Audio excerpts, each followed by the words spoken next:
नमस्कार मैत्रिणींनो, आज मी बनवत आहे उपवासाचे शाबूत तांदूळ आणि बटाट्याचे पापड मी तुम्हाला तळून दाखवत आहे। पापड पहा कसा तिप्पट चौपट फुललेला आहे।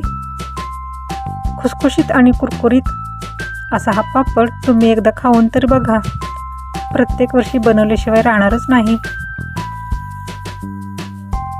चला तर मग रेसिपीला सुरुवात करूया। बटाटे इथे मी 2 किलो घेतले आहेत। ते कुकरमध्ये टाकून घेऊन पाणी टाकून घ्यायचं आहे आणि टोपण बंद करून गॅसवर ठेवून शिजवून घ्यायचे आहेत बटाटे।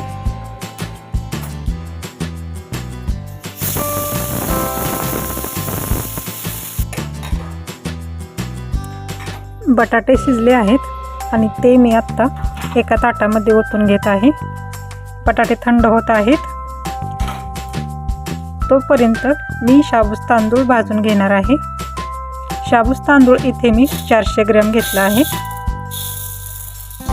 शाबूत तांदूळ मंद आचेवर खमंग असा भाजून घ्यायचा आहे।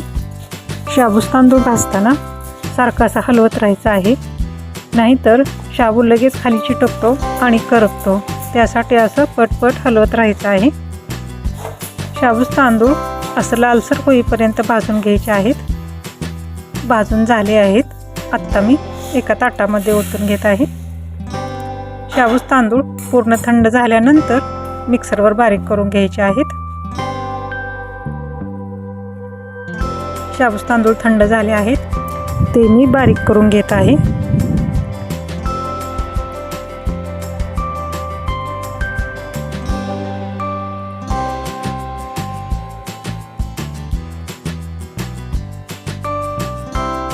शाबूत तांदूळ बारीक केल्यानंतर चाळणीने असं चाळून घ्यायचं आहे।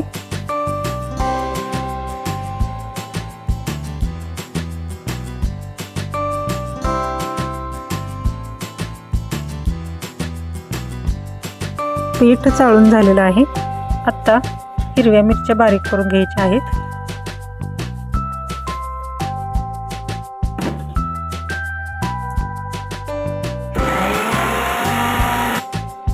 बटाटेही थंड झाले आहेत, ते मी आत्ता सोलून घेत आहे।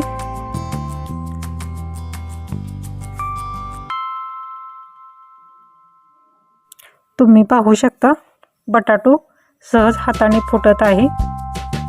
असं हे मऊ शिजवून घ्यायचं आहे।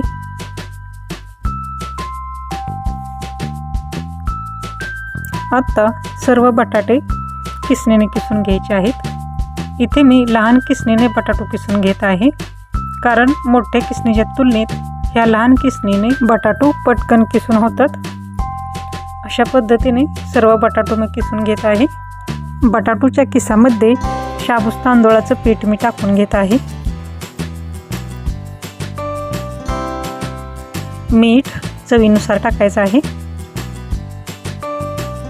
हिरवी मिरचीची पेस्ट त्यात टाकून घ्यायची आहे आणि हे सर्व मिक्स करून घ्यायचं आहे। इथे मी पीठ मळताना पाणी घेतलेलं नाही, कारण बटाट्याच्या किसामध्ये हे पूर्ण शाबूचं पीठ ओलं होऊन जाणार आहे। फक्त हे मिक्स करून घ्यायचं आहे।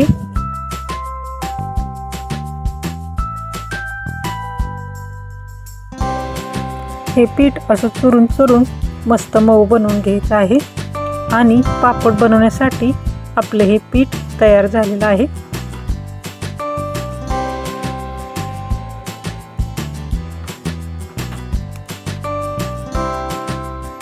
आणि ही पहा पापड मशीन। 2 प्लास्टिकचे कागद घ्यायचे आहेत आणि कागदाला तेल लावून घ्यायचं आहे। आणि आता पापडाच्या पिठाची एक गोळी बनवून घेऊया आणि अशी गोळी ठेवून वरून कागद ठेवायचा आहे आणि असं प्रेस करून पापड बनवून घ्यायचं आहे। आणि आता पापड टाकून घ्यायचा आहे।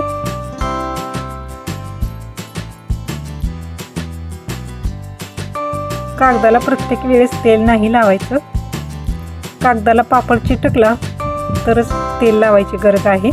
जास्त तेल वापरलं तर पापडाचा तेलकट असा वास येईल त्यामुळं तेल कमीच वापरायचं आहे. पापड टाकताना असा हात फिरवून घ्यायचा आहे, म्हणजे पापड पटकन निघतात. अशा पद्धतीने सर्व पापड बनवून घ्यायचे आहेत. आणि हे आपले पापड सर्व बनवून तयार झाले आहेत.